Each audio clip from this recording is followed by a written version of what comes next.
संस्कृत भाषा को समझने के लिए बहुत ज़्यादा ज़रूरी है कि हम लघु वाक्य रचना सीखें। यानी हिंदी से संस्कृत में अनुवाद किस प्रकार से किया जाता है, इसको हम बेहद सरल तरीके से समझें ताकि हम छोटे छोटे वाक्यों का अनुवाद कर सकें। अनुवाद का बहुत अधिक महत्व है। हमें संस्कृत भाषा से हिंदी भाषा में अनुवाद करना आना चाहिए, तभी हम उस पाठ के, उस श्लोक के या उस पाठ्य वस्तु के अर्थ को ग्रहण कर पाएंगे या समझ पाएंगे कि पाठ में हमें क्या पढ़ाया जा रहा है। तो संस्कृत से हिंदी भाषा में अनुवाद और हिंदी भाषा से संस्कृत भाषा में अनुवाद हमें करना आना चाहिए, क्योंकि छोटे छोटे जो लघु वाक्य होते हैं, हिंदी के वाक्य हैं, वो परीक्षा में आते हैं और आपसे कहा जाता है कि इनका संस्कृत में अनुवाद कीजिए। तो दोनों ही बातें हैं। यदि संस्कृत से हिंदी भाषा में अनुवाद करना हमको आ जाता है तो हम हिंदी से संस्कृत में अनुवाद भी आसानी से कर सकते हैं। और अगर हम हिंदी से संस्कृत भाषा में लघु वाक्य रचना सीख लें, अनुवाद करने की इस कला को सीख लें, तो हम बहुत ही जल्दी एक तो अनुवाद करना सीख जाएंगे और दूसरी बात, जब हमको हमारे अध्यापक संस्कृत का कोई पाठ पढ़ाएंगे तो हम उसका अर्थ ग्रहण भी आसानी से कर सकेंगे। यानी संस्कृत से हिंदी भाषा में हम अनुवाद भी कर लेंगे और उस पाठ को समझ लेंगे। तो भाषा को समझने के लिए अनुवाद कला को सीखना बहुत ज़्यादा आवश्यक है। तो चलिए लघु वाक्य रचना कैसे करते हैं, छोटे छोटे वाक्यों का हिंदी से संस्कृत में अनुवाद कैसे करते हैं, आज इस लेसन के माध्यम से मैं आपको बताऊंगी। देखिए, सबसे बड़ी बात है कि हम लंबे चौड़े वाक्यों का एक साथ अनुवाद नहीं कर सकते। सबसे पहले हमें बहुत ही छोटे वाक्यों का अनुवाद करना सीखना पड़ेगा। तो जिस तरह से हिंदी भाषा में वाक्य योजना होती है, संस्कृत की वाक्य योजना बिल्कुल अलग होती है, क्योंकि संस्कृत में विभक्ति और वचन के अनुसार हम शब्दों का उपयोग करते हैं और उस प्रकार से हम वाक्य बनाते हैं। तो सबसे पहले वाक्य रचना में हमें क्या ध्यान रखना होता है? सबसे पहले हमें ये देखना होता है कि किसी भी वाक्य में कर्ता कौन है। सबसे पहले हम कर्ता तय करेंगे। कर्ता तय करने के बाद हम क्रिया तय करेंगे कि काम कौन कर रहा है, कर्ता कौन है और क्या कार्य किया जा रहा है, यानी क्रिया क्या है। कर्ता के साथ यदि हम सही क्रिया लगाते हैं तो हमारा वाक्य सही बनता है। और संस्कृत भाषा इतनी शुद्ध भाषा है कि हमें ये सोचने की आवश्यकता नहीं होती है कि जो वाक्य हमने बनाया है वो सही है या नहीं है। हम उसको खुद ही जांच लेते हैं कि किस प्रकार से ये वाक्य गलत है या किस प्रकार से ये वाक्य सही है। तो हम 100% श्योर हो जाते हैं वाक्य रचना सीखने के बाद कि जो भी हमने वाक्य बनाया है वो बिल्कुल सही है और मूल्यांकन में उसमें से बिल्कुल भी मार्क्स हमारे नहीं कटेंगे। तो चलिए हम सबसे पहले आज के वीडियो में सीखते हैं कर्ता के साथ क्रिया किस प्रकार से लगाई जाती है। तो देखिए, कर्ता पहले हमें चयन करना है, जैसे कि राम विद्यालय जाता है या वह विद्यालय जाता है। ये हो गया एक वचन, एक व्यक्ति, या आपका हो गया प्रथम पुरुष कि वह विद्यालय जाता है। अब इसके साथ हमें क्रिया कौन सी लगानी है? तो इसे सीखने के लिए सबसे पहले तो हम सर्वनाम शब्दों को सीखेंगे, क्योंकि हमें कर्ता तय करना है। वह जा रहा है, मैं जा रही हूँ, वे दोनों जा रहे हैं, वे सब जा रहे हैं, हम दोनों जा रहे हैं, हम सब जा रहे हैं, वह जा रहा है, वे दोनों जा रहे हैं, वे सब जा रहे हैं, तुम जा रहे हो, तुम दोनों जा रहे हो, तुम सब जा रहे हो। तो कर्ता जैसे जैसे अलग होगा वैसे ही उसके साथ क्रिया भी अलग हो जाएगी। ऐसा नहीं है कि आपने कर्ता अलग कर दिया और क्रिया आपकी वही रहे, या कर्ता आपका वही है और क्रियाएं अलग अलग हो जाएं, ऐसा नहीं है। एक कर्ता के साथ एक क्रिया लगाई जाएगी, उसके वचन और प्रथम पुरुष, मध्यम पुरुष, उत्तम पुरुष को देखते हुए। तो सबसे पहले आपको क्या करना है, आप अपनी कॉपी पेन निकाल लीजिए और इस चीज को आप अच्छे से नोट कर लीजिए। बहुत ही सिंपल सा फॉर्मूला है और मैं आपको उंगलियों पर गिनना आपको सिखा दूंगी, तो आप निश्चित रूप से इस फार्मूले को सीख जाएंगे और कहीं भी आप मात नहीं खाएंगे। क्योंकि क्या होता है कि जब हम किसी चीज को याद करते हैं तो याद करके हमें फिर कहीं ना कहीं उसको लिख कर देखना पड़ता है, तभी हम उसको सेट कर पाते हैं कि किसके साथ कौन सी। जब एक फार्मूला यहाँ दिया हुआ है, एक फार्मूला यहाँ दिया गया है, दोनों में से एक एक शब्द का हमको चयन करना है। तो हम क्या करते हैं, कॉपी के पीछे पहले लिख कर देखते हैं, दोनों फार्मूलों को लिख लेते हैं और फिर उसमें से शब्द उठाकर फिर हम उसका वाक्य बनाते हैं। तो एक बड़ी कठिन सी समस्या हो जाती है कि हम पहले तो लिखें उसको और फिर देखें, तो इतना समय भी हमारे पास परीक्षा में नहीं होता है। तो किस तरह से हम कर्ता के साथ क्रिया लगाएंगे, मैं बिल्कुल उंगलियों पर आपको बताऊंगी। सबसे पहले तो आपको याद करने हैं सर्वनाम शब्द। सर्वनाम शब्द वैसे तो कई हैं, लेकिन फिर भी आपको जो 9 सर्वनाम शब्द हैं उन्हें आपको याद करना है क्रम से। तो आप देख लीजिए। सबसे पहले हम आपको मैं बता रही हूँ, इस पे लिखकर, ये लिखा हुआ है, आप इसको पढ़ लीजिए और इसको कॉपी में उतार लीजिए। और फिर उसको उंगलियों पर कैसे गिनना है वो मैं आपको बाद में बताऊंगी। तो पहले आप लिखिए से, तऊ, ते, त्वम, युवाम, यूयम, अहम, आवाम, वयम। ये 9 शब्द हैं और इन 9 शब्दों का ही हमको बार बार उपयोग करना होता है। अब इसको दोबारा से देखिए इनके अर्थों के साथ। सबसे ऊपर प्रथम पुरुष वाली जो लाइन है उसमें एक वचन शब्द है से।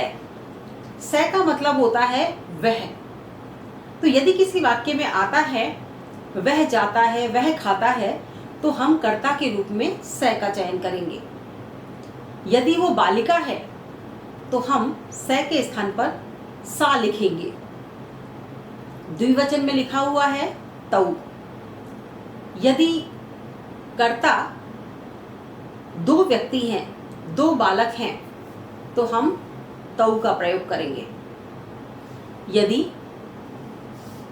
कर्ता में 2 बालिकाएं हैं तो हम ते का प्रयोग करेंगे। और इसका मतलब क्या होगा, वे दोनों। एक वचन में से का मतलब हुआ वह और तऊ का मतलब हुआ वे दोनों। अब जो तीसरा जो शब्द लिखा हुआ है ते, ते पुल्लिंग शब्द है और जहां 3 बालक या 3 बालकों से अधिक का समूह है उसको हम क्या कहेंगे, ते। ते मानी वे सब। और अगर लड़कियों का समूह है, महिलाओं का समूह है, तो हम उसको क्या कहेंगे, ता। यानी वे सब बालिकाएं या वे सब महिलाएं, जो भी आगे आपको लिखना है। तो से, तऊ, ते, इसका मतलब हुआ वह, वे दोनों, वे सब। और अगर लड़कियां हैं तो हम लिखेंगे सा, ते, ता। यानी वह लड़की, वे दोनों लड़कियां और वे सब लड़कियां।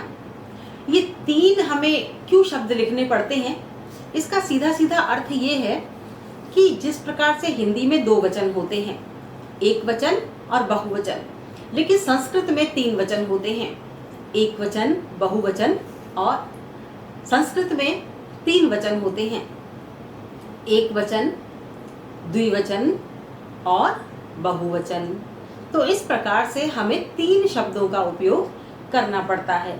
और धातु रूपों में भी ये एक वचन, द्विवचन, बहुवचन के रूप में 3 शब्द चलते हैं। चलिए अब मध्यम पुरुष में देखिए क्या लिखा हुआ है, त्वम। त्वम का मतलब तुम, और ये लड़के के लिए भी उपयोग में किया जाएगा और लड़कियों के लिए भी। यानी ये पुल्लिंग शब्द भी है और स्त्रीलिंग शब्द भी है। जिस प्रकार से प्रथम पुरुष में शब्द अलग थे, स्त्रीलिंग और पुल्लिंग, लेकिन मध्यम पुरुष में पुल्लिंग और स्त्रीलिंग शब्द समान होते हैं, इसी प्रकार से उत्तम पुरुष में भी समान होंगे। तो यहाँ लिखा हुआ है त्वम। त्वम का मतलब है तुम। फिर है द्विवचन में युवाम। युवाम का मतलब है तुम दोनों। इसके बाद लिखा हुआ है यूयम। यूयम का मतलब है तुम सब। अब नीचे वाली लाइन में आते हैं। प्रथम पुरुष में लिखा हुआ है अहम। अहम का मतलब है मैं। आवाम। आवाम का मतलब है हम दोनों। जहां 2 व्यक्ति होंगे, यानी मैं और मेरे साथ एक और व्यक्ति है, तो हम कहेंगे आवाम। इसके बाद लिखा हुआ है वयम। वयम यानी हम सब, मेरे साथ जितने और भी लोग हैं, चाहे 2 और लोग हैं या इसके अलावा और भी बहुत सारे लोग हैं, तो मेरे साथ जो समूह है इसे मैं क्या कहूंगी? वयम। वयम यानी हम सब। तो ये एक प्रकार से कर्तावाची शब्द हो गए कि आपको जब कर्ता मालूम है तो इन 9 शब्दों में से आप कर्ता का चयन कर सकते हैं। और यदि कोई नाम दिया गया है तो आप प्रथम पुरुष के स्थान पर उसका उपयोग करेंगे। जैसे स के स्थान पर हमने राम का उपयोग कर दिया। और अगर 2 जने राम च लक्ष्मण च 2 व्यक्तियों की बात की जा रही है तो हम तौ का उपयोग कर देंगे। यानी धातु रूप जब हम इसके साथ लगाएंगे तो हम द्विवचन की धातु रूप लगा देंगे। राम च लक्ष्मण च गच्छते या पठते, इस तरह से लगा देंगे। तो ये तो हो गया आपके सर्वनाम शब्द। आपने अपनी कॉपी में सर्वनाम शब्द अच्छी तरह से लिख लिए होंगे और मैं चाहती हूँ कि आप इसे बहुत अच्छी तरह से रट लें, याद कर लें। याद करने का एक तरीका है, आप अपनी उंगलियों पर इसे याद कर सकते हैं। से, तौ, ते, त्वम, युवाम, यूयम, अहम, आवाम, वयम। क्योंकि जब भी आप परीक्षा में जाते हैं तो आपके पास नकल करने के लिए कोई सामग्री नहीं होती और ना ही इतना समय होता है कि आप कॉपी के पीछे लिख लिख कर उसको देखें और उसमें से चयन करें। तो आपकी उंगलियां जो हैं, अगर इन उंगलियों पर आप अभ्यास करके जाते हैं तो ये उंगलियां तो एग्जामिनेशन हॉल में आपके साथ ही होंगी। आप इन पर दोबारा से जिस तरह से आपका अभ्यास है रोजाना का, उस अभ्यास के अनुसार आप इस पर तुरंत उंगलियों पर बोलकर देख लेंगे। तो जैसे से, तौ, ते, त्वम, युवाम, यूयम, अहम, आवाम, वयम। वह, वे दोनों, वे सब। तुम दोनों, तुम सब। मैं, हम दोनों, हम सब। तो ये सर्वनाम शब्द आप इन 9 उंगलियों के पोरों पर आपने याद कर लिए। ये आपने याद कर लिए, ये आपने अच्छी तरह से समझ लिए। अब आती है इस कर्ता के साथ क्रिया लगाने की बारी। तो जो कर्ता होगा वही क्रिया लगेगी उसके साथ। तो अब हम ये कैसे चयन करें कि से के साथ पठती लगेगा या से के साथ पठामी लगेगा? यानी वह पढ़ता है, जैसे ये वाक्य है वह पढ़ता है, और दूसरा वाक्य है कि हम दोनों पढ़ते हैं। तो आप कैसे तय करेंगे कि हम दोनों के साथ पठावे लगेगा या से के साथ पठती लगेगा? क्योंकि निश्चित है कर्ता के साथ क्रिया कौन सी लगेगी। तो चलिए अब मैं आपको बताती हूँ। जिस तरह से ये 9 सर्वनाम शब्द तय हैं, क्रम से बोले जाते हैं, हमने आपको क्रम से बोलना सिखाया। उसी प्रकार से धातु रूप भी जो हैं वो क्रम से बोले जाते हैं। उसी प्रकार से प्रथम पुरुष, मध्यम पुरुष, उत्तम पुरुष। तो चलिए एक धातु रूप आप लिख लीजिए, फिर मैं इन उंगलियों पर किस तरह से कर्ता के साथ धातु रूप सेट करने हैं वो मैं आपको बताऊंगी। तो आप धातु रूप लिखिए। सबसे पहले हम लेंगे पठ धातु, जो कि आप शुरू से पढ़ते आ रहे हैं। क्योंकि सरल शब्द के माध्यम से अगर हम समझाएं, सरल प्रक्रिया के माध्यम से हम समझाएं, तो धीरे धीरे कठिन प्रक्रिया भी हम समझ जाते हैं। तो पठ धातु आप प्रारंभ में याद करते हैं। पठ धातु के वही 9 शब्द हैं जो कि सर्वनाम शब्द में 9 शब्द हैं, उसी प्रकार से पठ धातु में भी 9 ही शब्द हैं। कौन कौन से हैं देखिए और कॉपी में लिख लीजिए।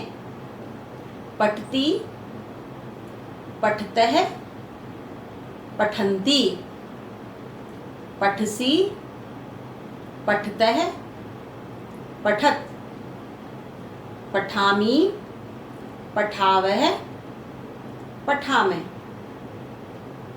तो ये 9 शब्द हैं। आपने ये 9 शब्द लिख लिए होंगे और ये 9 शब्द जो हैं इनका अर्थ क्या होता है ये मैं आपको बताती हूँ। पठती का मतलब है एक बालक पढ़ता है। पठतः का मतलब है 2 बालक पढ़ते हैं। पठन्ति का मतलब है बहुत सारे बालक पढ़ते हैं। पठसी का मतलब है तुम पढ़ते हो। पठतः का मतलब है तुम दोनों पढ़ते हो और पठत का मतलब है तुम सब पढ़ते हो। इसी तरह से पठामी का मतलब है मैं पढ़ता हूं।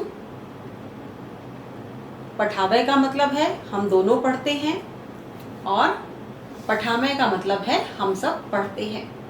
तो ये धातु रूप बिल्कुल अलग होते हैं और क्रिया जो कर्ता होता है, कर्ता के साथ वही धातु रूप लगते हैं जिनका मतलब एक वचन, बहुवचन, एक वचन, द्विवचन और बहुवचन के अनुसार चलता है। तो अब मैं आपको उंगलियों पर किस प्रकार से धातु रूप को गिनना है वो मैं आपको बताती हूँ। जिस तरह से आपने इन उंगलियों पर से, तौ, ते, त्वम, युवाम, यूयम, अहम, आवाम, वयम ये सर्वनाम शब्द गिने थे, उसी प्रकार से आप जब पठती, पठते, पठंती याद करेंगे तो कभी भी आप याद करते हैं या सुनाते हैं, बोलते हैं तो आप इस तरह से याद कीजिए। उंगली पर हाथ रखकर आप याद कीजिए।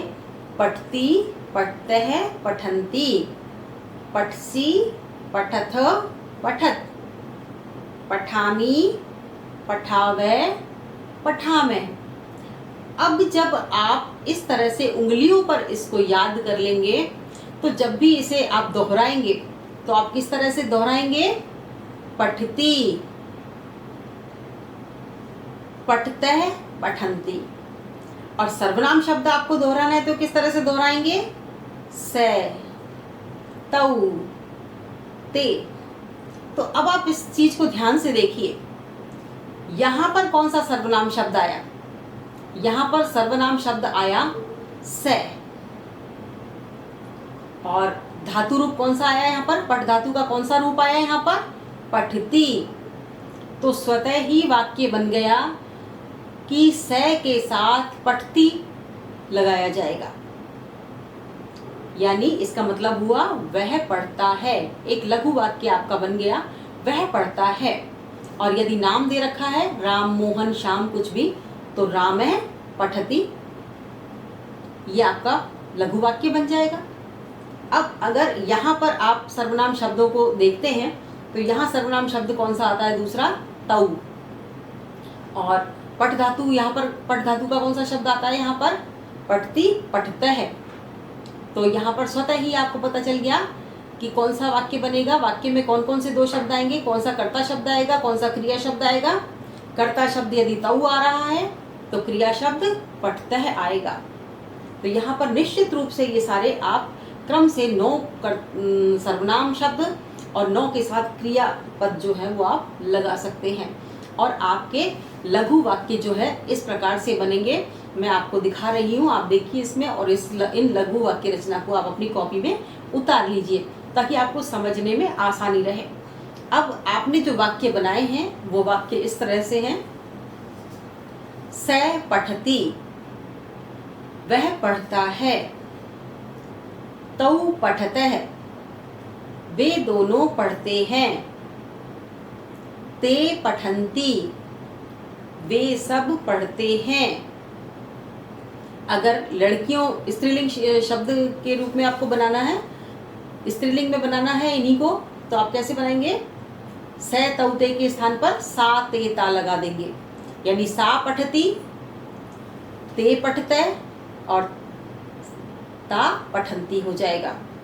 इसके बाद त्वम पठसी, युवाम पठथ, यूयम पठत, अहम पठामि, आवाम पठावः, वयम पठामः। तो इस प्रकार से वर्तमान काल के वाक्य बन जाएंगे। वह पढ़ता है, वे दोनों पढ़ते हैं, वे सब पढ़ते हैं। तुम पढ़ते हो, तुम दोनों पढ़ते हो, तुम सब पढ़ते हो। मैं पढ़ता हूँ, हम दोनों पढ़ते हैं, हम सब पढ़ते हैं।